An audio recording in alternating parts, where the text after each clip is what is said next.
लोगों के क्या होता है, स्टार्स हमेशा शीशों के घरों में रहना शुरू कर देते हैं। उनको बांद्रा में, उनको मतलब किसी ऐसी जगह पे रहते हुए ये नहीं मालूम कि दूसरी जगह क्या है। अगर आप चाहते हैं रोज हर फिल्म में एक नई पर्सनैलिटी क्रिएट करें तो लोगों के बीच में रहना पड़ेगा आपको। भले थोड़ी परेशानियां होती हैं बट रहना पड़ेगा उनके बीच में। मेरा तो ऐसा मानना है।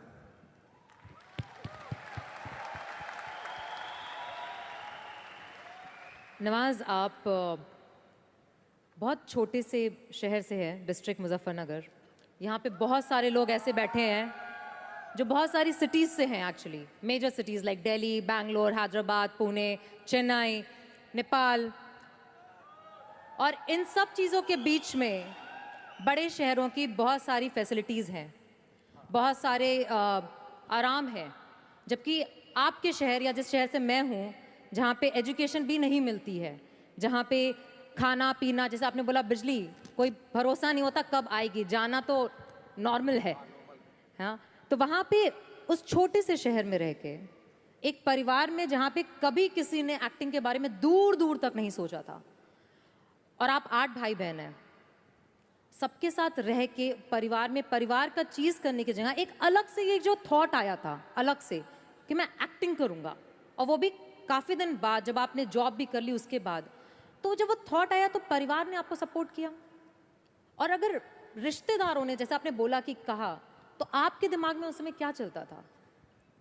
मेरे दिमाग में ये तो नहीं आया था कि मुझे एक्टर बनना है, बट इतना ज़रूर था कि कुछ कुछ तो नया करना है। क्या करूँगा मुझे नहीं आइडिया था। जो सब लोग करते हैं जो वो नहीं, कुछ अलग करना है मुझे। लेकिन मुझे ये नहीं मालूम था कि मुझे एक्टिंग करनी है। और इसीलिए मुझे लगता है आज जब मैं सोचता हूँ कि अगर मैं किसी भी फील्ड में होता, एक्टिंग के अलावा किसी भी फील्ड में होता, तो मैं एक्सपेरिमेंटल ज़रूर होता।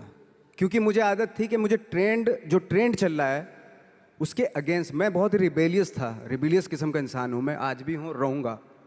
क्योंकि मुझे अच्छा लगता है जो ट्रेंड चल रहा होता है उसके अगेंस्ट कुछ काम करना, चाहे मुझे अच्छा लगता है वो।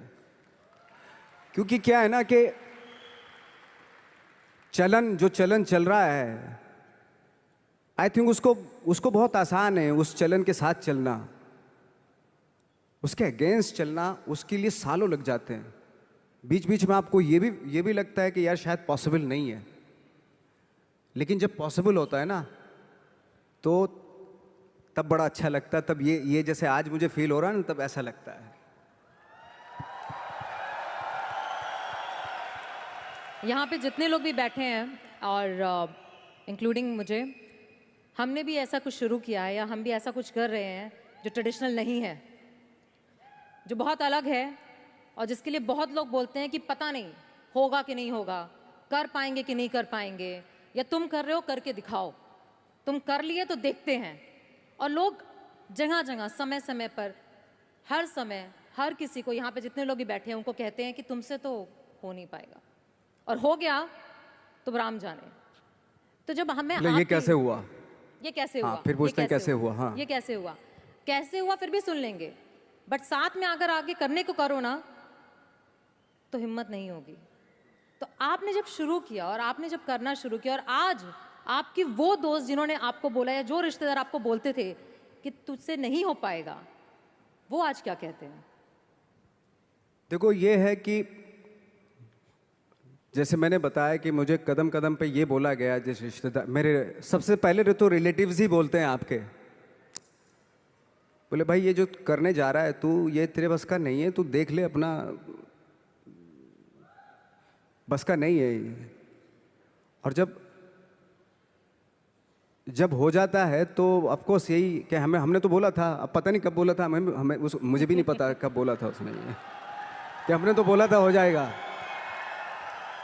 एक किस्सा मुझे याद है कि जब मेरा एक मैगजीन आती है जीक्यू की मैगजीन पे, जब मेरा 2012 में मेरा छपा, तो मुझे एक बहुत बड़ी मॉडल थी मुंबई की, तो उन्होंने बुलाए, दोस्त थी, काफ़ी सालों के बाद, 3-4 साल के बाद मिलना हो रहा था। तब मैं 3 साल पहले स्ट्रगल ही कर रहा था ऑलमोस्ट, लेकिन जैसे जीक्यू में आया मेरा मैगजीन में, तो वो शॉक्ड हो गई, और वो बहुत ही खूबसूरत, लंबी चौड़ी, खूबसूरत मॉडल की तरह बिल्कुल, और मैं ऐसा दिखने में। तो मुझे बुलाया, बोला यार तुम जीक्यू के पेज पे आए हो? मैंने हाँ। तुम कैसे जीक्यू के पेज पे आ गए? मैंने कहा पता नहीं, मुझे भी पता नहीं क्यों आया। तुम्हें मालूम है तुम जीक्यू के पेज पे आए हो? मैंने हाँ। तुम्हें पता नहीं तुम कैसे आए हो, क्यों? तुम्हें मालूम है तुम जीक्यू के पेज पे आए हो? शी वॉज लाइक, मतलब उसको, उसने बहुत अपनी ज़िंदगी में बहुत साल दिए इंडस्ट्री को, लेकिन कभी इस तरह का कुछ हुआ नहीं कि जीक्यू के पेज पे आ गए या इस तरह के। हालांकि मैं ज़्यादा कुछ इस चीज़ पे बिलीव नहीं करता, बट उसके लिए बहुत इंपॉर्टेंट था कि जीक्यू के पेज पे तुम कैसे कैसे गए। मतलब उसका कहने का मतलब यार तू दिखने में 5 फुट 6 इंच का आदमी, ना तेरा शक्ल, ना सूरत, ना कुछ, तू कैसे आ सकता है जीक्यू के पेज पे? See that was the mindset. ये माइंडसेट था कि मेरे जैसे कद काठी का आदमी इतनी बड़ी मैगजीन में कैसे कैसे उसका फोटो आ सकता है। ये माइंडसेट था और है। लेकिन इन सब के ऊपर आप तब उठते हैं जब जब आप क्राफ्ट जानते हैं, अपना काम जानते हैं। हम लोग अपना काम जानते थे, हम लोगों को अपनी चीज़ें मालूम थी, क्योंकि हमने उसको वक्त दिया था, हमने उसको टाइम दिया था, अपनी क्राफ्ट को, अपनी चीज़ों को, अपनी ट्रेनिंग को टाइम दिया था। इसलिए ये सारी चीज़ें पॉसिबल हुई। जब आप इंट्रोडक्शन दे रही थी कि हमारी जो फिल्म थी gangs of Wasseypur, 21st century की वन ऑफ द, इंडिया से सिर्फ वही फिल्म है, 21st सेंचुरी की सिर्फ वही पिक्चर चुनी गई विदेशों के थ्रू। इसका रीज़न क्या था, क्यों चुनी गई? लकीली नहीं चुनी गई।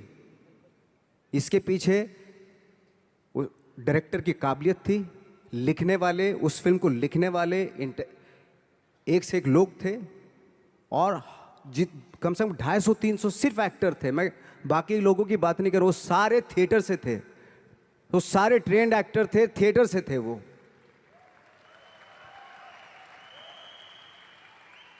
आज जब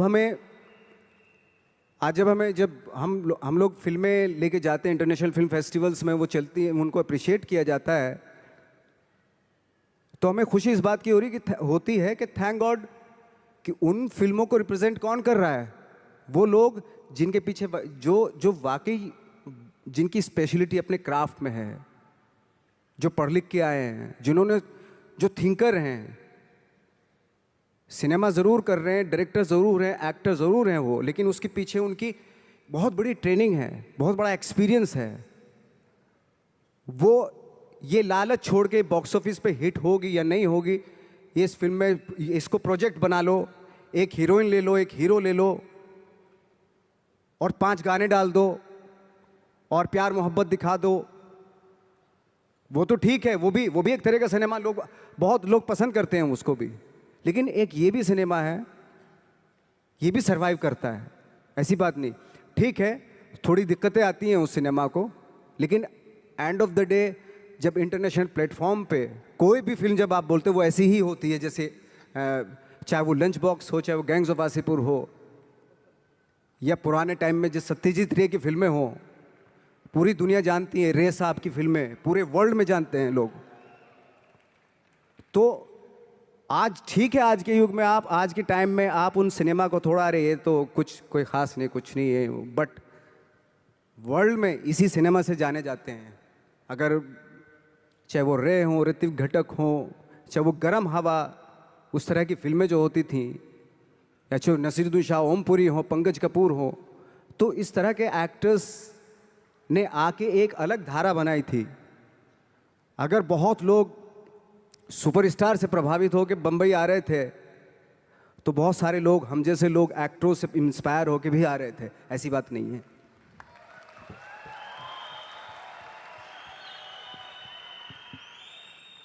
नवाज, यहाँ पे जितने भी लोग बैठे हैं, जैसे आपने बोला कि ट्रेनिंग बहुत ज़रूरी है, और आप काफ़ी बार इस बात को मेंशन करते हैं कि ट्रेनिंग, समझना, अपने क्राफ्टमैनशिप को समझ के करना बहुत ज़रूरी है। हमारे अंदर भी एक कल्चर है जिसमें हम कहते हैं कि साथ में बैठना, रहना, जैसे आपने बोला साथ में रहना बहुत ज़रूरी है, तो हम हमेशा कहते हैं एसोसिएशन में रहना ज़रूरी है। अच्छी तालीम पाने की तरह हम कहते हैं कि अपने बिजनेस को समझना, उसके अच्छे और उसकी बुराइयों को जानना बहुत ज़रूरी है। और शायद आज ये मैजिक ट्रेनिंग में आपको इसलिए बुलाया है बिकॉज इनको भी यही ट्रेनिंग दी जा रही है कि विश्वास करो अपने सपने पे, लगे रहो, दिक्कतें आएंगी, बट समझो और समझ के जब करोगे तो एंड में सक्सेस ज़रूर मिलेगी। इस पूरी जर्नी में आपके, जब आपको कभी भी ऐसा फील नहीं हुआ कि बहुत हो गया, सफलता नहीं मिल रही है, लोग आगे पीछे, शायद कोई आगे बढ़ रहा था, जैसे आपने बताया कि आप पहले ऐसे माहौल में रहते थे जहाँ पे लोगों को एक्टिंग के लिए मिल जाते थे और आपको नहीं मिल रहा था, तो कभी छोड़ने का दिल नहीं किया आपको कि छोड़ देता हूँ, कुछ और कर लेता हूँ?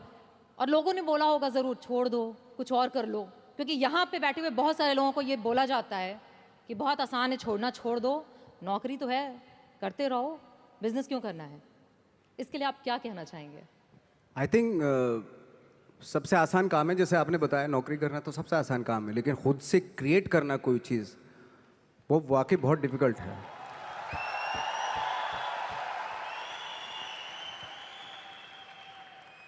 क्या होता है ना कि सरकारी नौकरी मिल गई, बस अब कुछ नहीं चाहिए,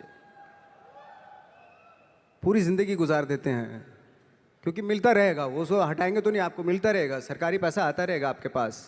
लेकिन खुद से जब करते हैं ना तो उसको करते हुए बहुत दिक्कतें आए, डेफिनेटली बहुत दिक्कतें आएंगी, क्योंकि खुद का कुछ क्रिएट कर रहे हैं आप, और क्रिएशन में हमेशा प्रॉब्लम आती है, वो आसानी से नहीं हो जाता, कोई भी क्रिएट चीज़ आसानी से नहीं हो जाती। तो आपके आसपास मुझे लगता है कि मोटिवेट करने वाले लोग होने चाहिए, आपके दोस्त ऐसे होने चाहिए जो आपको मोटिवेट करें, आपकी बातें सुने, ऐसे लोगों के बीच में रहिए जो आपको हर वक्त आपकी बातें सुने, आप चाह क्या रहे हो, क्या सोचते हो आप, उसकी रिस्पेक्ट करें।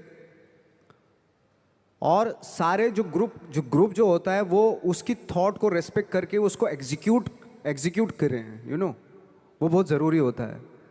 तो आई थिंक जैसे हमारे यहाँ भी होता है कि बहुत सारे टैलेंटेड एक्टर होते थे, जब हम दिल्ली से मुंबई की तरफ आते हैं तो बहुत सारे जत्था का जत्था 15-20 एक्टर्स आते थे,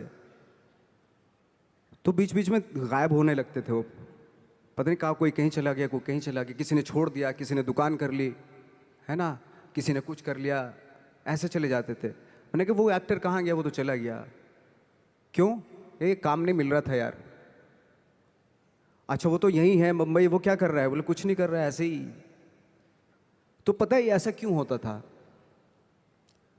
कुछ एक्टर थे जिनका सर्किल बहुत करेक्ट होता था,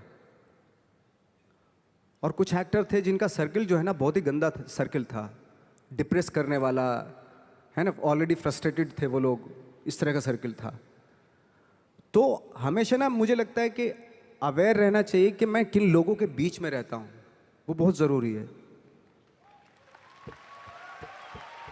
क्योंकि क्या होता है कि अगर आप डिप्रेस फ्रस्ट्रेटेड लोगों के बीच में रहोगे ना, तो आप भले एनर्जेटिक हो, टैलेंटेड हो, लेकिन 6-7 साल रहने के बाद आप भी वैसे ही हो जाएंगे, क्योंकि वो एनर्जी आपकी सक कर रहे हैं, आपको दे नहीं रहे कुछ भी, एनर्जी आपकी ले रहे हैं वो।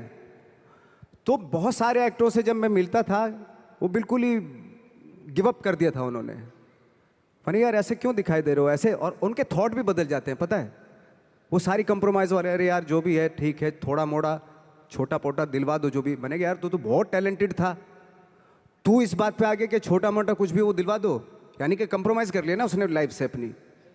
तो आई थिंक वो बहुत ज़रूरी होता है कि आप किन लोगों के बीच में रहते हो, क्योंकि एनर्जी जो होती है ना वो एक्सचेंज होती है, एनर्जी टकराती है एक दूसरे से। 2 पॉजिटिव लोगों को यहाँ पे खड़ा कर दो, आपको पता चल जाएगी, वो एनर्जी मालूम हो जाएगी।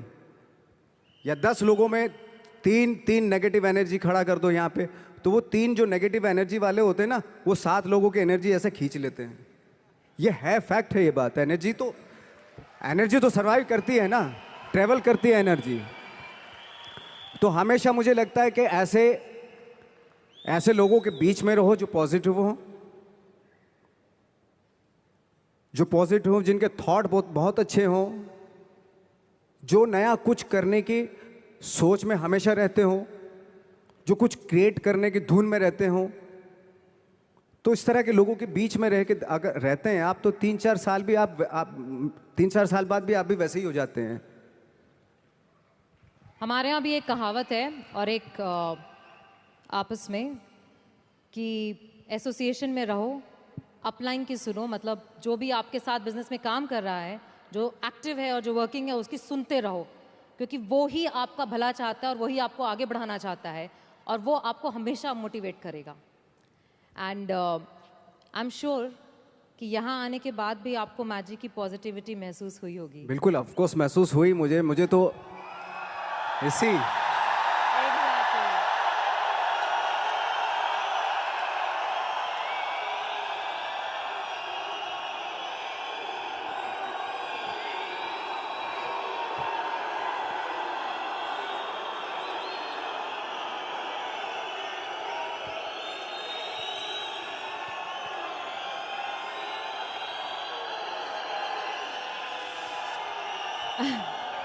एक और सवाल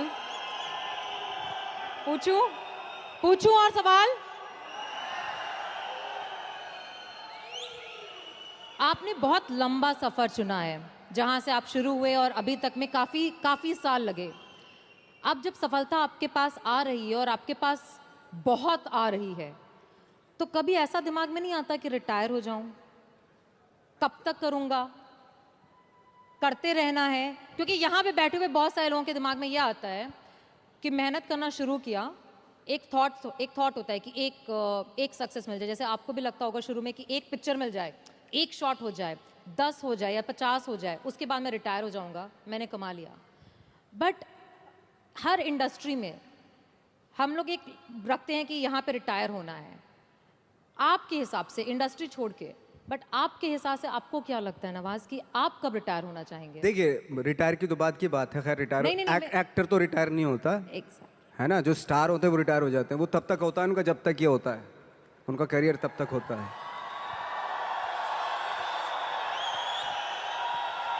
लेकिन इसमें और इसमें फर्क होता है, बिल्कुल, है ना। तो जैसे मैं एक बात कहने वाला था, एक बात कह रहा था कि सिद्धि और प्रसिद्धि में फर्क है। प्रसिद्ध तो सक्सेसफुल तो कोई भी हो जाएगा। एक इंसान कपड़े उतार के बाजार में घूमने लगे प्रसिद्ध हो जाएगा 1 मिनट में। ठीक है, आजकल तो इंटरनेट का जमाना है, थोड़ा मोबाइल से खींच लिया, डाल दिया, हो गया। अरे नंगा घूम रहा था बंदा बाजार में, कौन है, अच्छा ये नाम है, अच्छा हा है, हो गया प्रसिद्ध। तो हमारे एक टीचर थे, वो हमेशा बताते थे प्रसिद्धि और सिद्धि में कितना फर्क है।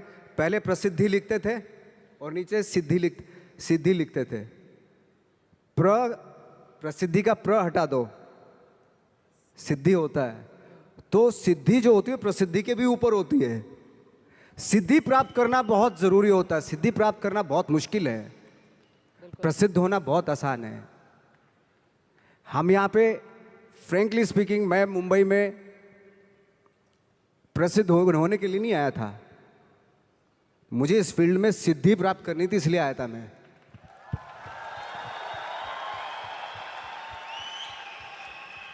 प्रसिद्धि आज आपके पास है, कल को उनके पास होगी तो इसको भूल जाएंगे, परसों उसके पास होगी, दोनों को भूल जाएंगे।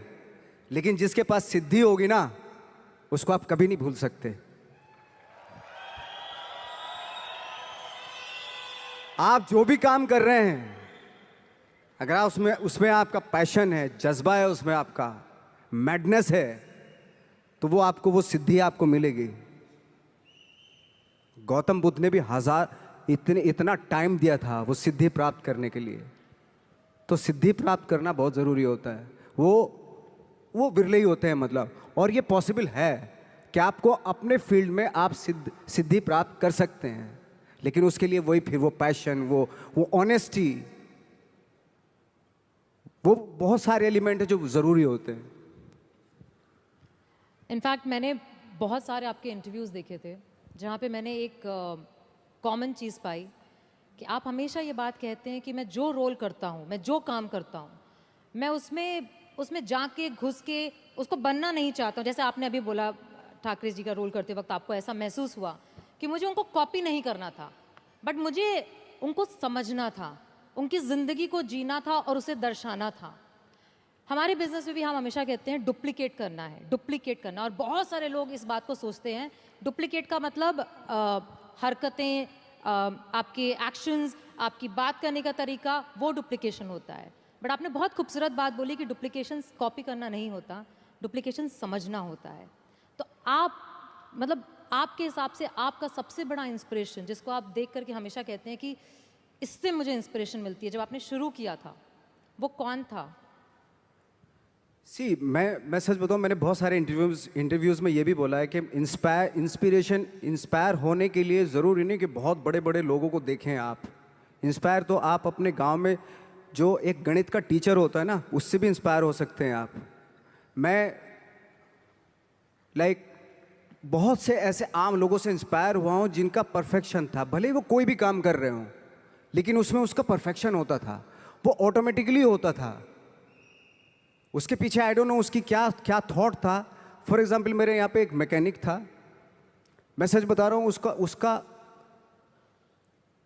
उसको इतनी नॉलेज थी उसमें अपने काम में कि वो दूर से गाड़ी चलती हुई गाड़ी को ना बता देता था कि उसमें ये प्रॉब्लम है।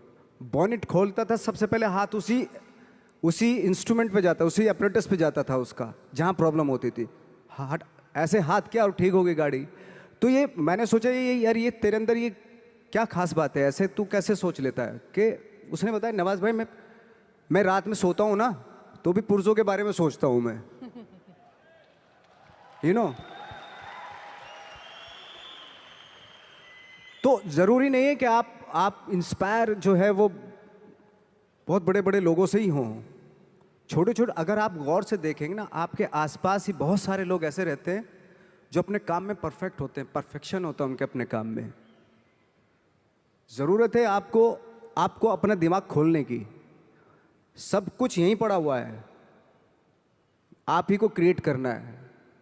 मटेरियल्स यहीं, ये कंपोनेंट्स यहीं पे पड़े हुए हैं।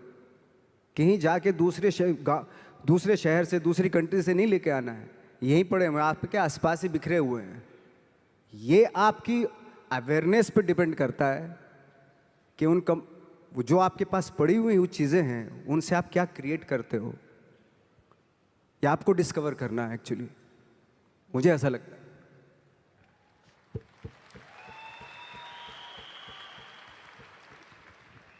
हमारे इस साल के मैजिक का थीम है ड्रीम, चेंज, इंस्पायर।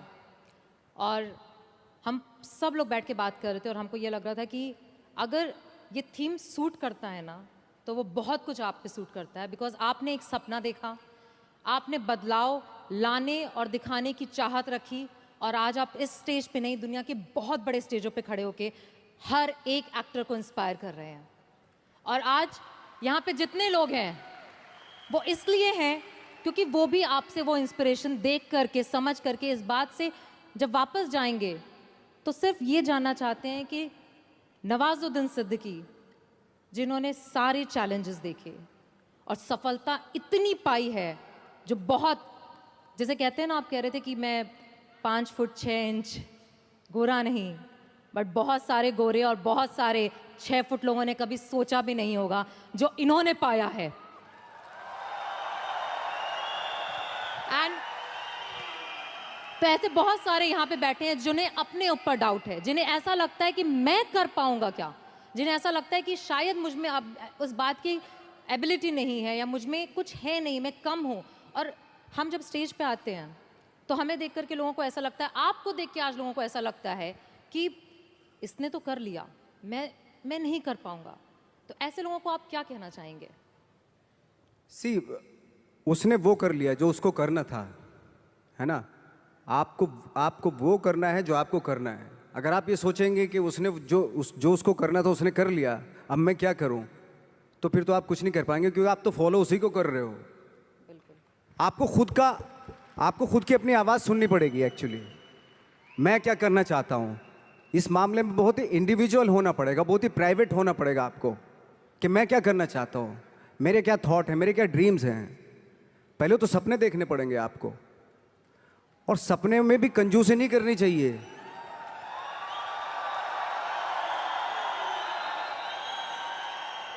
सी सपने, कभी कभी आप सपने देखते हैं, ऐसा लगता है कि यार ये तो पॉसिबल नहीं है, लेकिन पता है जो सपने देखते हैं वो पॉसिबल हैं, वो एग्जीक्यूट हो सकते हैं। पहले सपने तो देखना शुरू कीजिए। वो कहते ना, गांधी जी का